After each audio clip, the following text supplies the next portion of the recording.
The Gothic elements in HollowKnight are plentiful and numerous. There are many abandoned structures, an abundance of notes without clear authors, and a plethora of relics from past civilizations. Not to mention the dark and foreboding aura of the game, and the sense of loneliness it exudes. However, these elements do not only serve to visually enrich the game, they also enrich the player's experience. In a way, they are the impetus of the game itself. In this essay, I will focus on the Gothic element I find to be the most abundant in HollowKnight, Abandonment. More specifically, considering that the entire map from the Forgotten Crossroads to the Abyss has been abandoned and is entirely void of all uninfected life, I would like to focus solely on the City of Tears and its inhabitants, as I believe it is here that abandonment is most embodied. Before I proceed, I need to offer a brief summary of HollowKnight's complex lore. Keep in mind that there are going to be massive spoilers throughout this video, so watch at your own risk. HollowKnight takes place in what is essentially a zombie apocalypse after a really powerful moth, known as the Radiance, has created an infection that spread across the kingdom of Hallownest, infecting the minds of all its inhabitants. In an attempt to save his people and seal away the Radiance, the King of Hallownest, known as the Pale King, turned to the Radiance's ancient enemy, the Void, to create an empty vessel that the Radiance could not influence and so could contain the Great Moth. The Pale King had his children birthed in the home of the Void, the Abyss, so that they could be filled with Void and turned into such a vessel. Unfortunately, the vessel chosen by the Pale King, the HollowKnight, was unable to contain the Radiance for eternity. The relationship it formed with its father tarnished its purity, making it no longer truly hollow, and thus susceptible to the Radiance's influence. This is where the knight controlled by the player comes in, as it is up to them to defeat the infected HollowKnight, reseal the Radiance, and take its place as the true HollowKnight. The City of Tears is many things. It's beautiful, it's vast, it's blue, it's wet, it's the capital of Hallownest, but most importantly, for my argument, it is largely abandoned. I say largely, of course, because you do see the occasional resident, like the gorgeous husk, the gluttonous husk, the wandering husk, the cowardly husk, the bellfly, the husk hornhead, the husk sentry, the great husk sentry, etc., etc. But they are all infected, so they do not count. There are, however, some uninfected bugs who still live there, namely Relic Seeker Lem, Eternal Emilatilia, and the Nailsmith, who have very interesting stories that I would like to delve into before continuing with the City of Tears, as they are all very interesting and portray a different type of abandonment. Relic Seeker Lem. Relic Seeker Lem is a man who lives alone in an abandoned city that was, quote, dead empty when he moved in.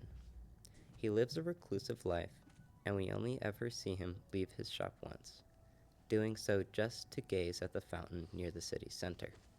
He cares solely for the relics he collects, and tells the knight that he is, quote, not after neighbors. And if the knight stays for too long, he will usher it out of his shop.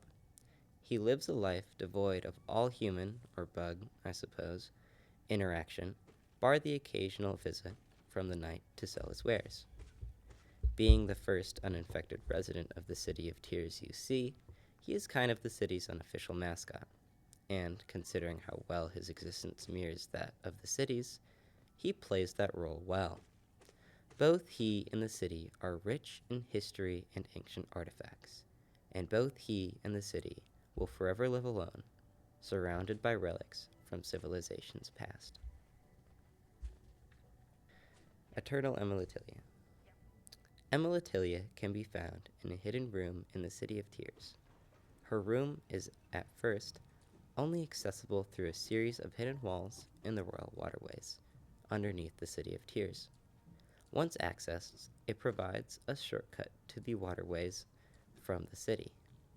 Emilatilia herself was once part of the renowned upper caste of Hallownest. That is until, as she puts it, those cretins cast her out.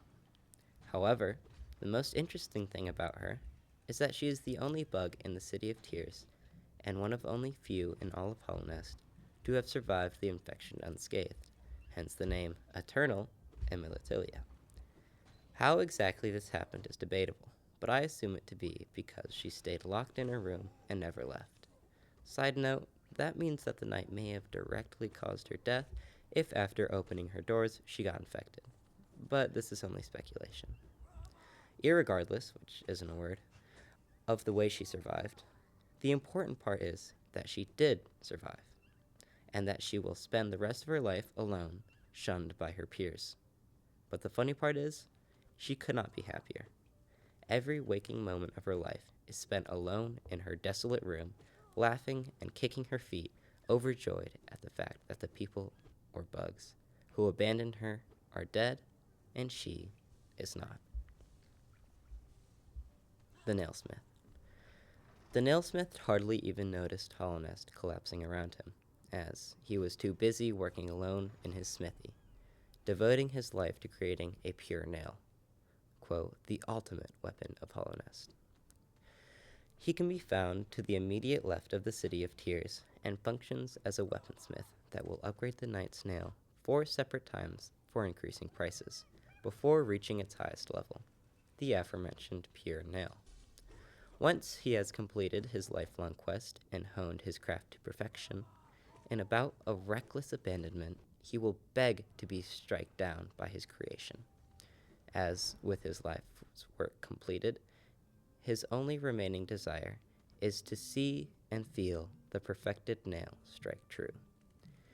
If the player obliges, and they do not have to, if they wish to give the nailsmith and Shio a happy ending, and strikes down the nailsmith, he will plummet to his death and can eventually be found face down in the waters near the junk pit, left to rot alone for eternity. Upon taking a step back and re-examining the City of Tears, it becomes evident why such isolationists would make it their place of residence, especially when considering the city's overall ambiance.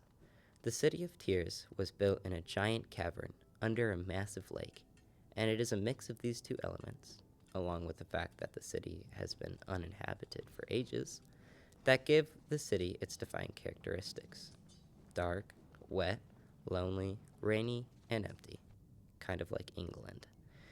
In fact, it got the name City of Tears after the rain-like water that leaks from the lake through the cavern ceiling. The city's original name, and the stories of its inhabitants, has been lost to time. The combination of all these characteristics create the forlorn sense of abandonment that instills a sense of awe into the player and entices them, and the bugs who reside there, further into the city. Throughout this video, I have illustrated how HollowKnight is a game deeply rooted in the theme of abandonment.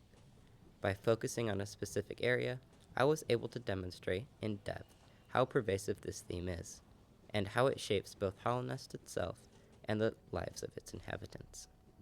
But abandonment does not just define the world. It shapes the player's experience. It draws them in, enthralling them with mysteries and compels them to explore. The player, like the bugs drawn to the Radiance, is unable to resist this influence, and so is left with no other option but to give in and explore. In other words, abandonment is more than just a theme. It is what motivates the player to keep playing. It's the driving force behind HollowKnight itself. I hope you enjoyed the 8 minutes of me talking about this game being Hollow Knight.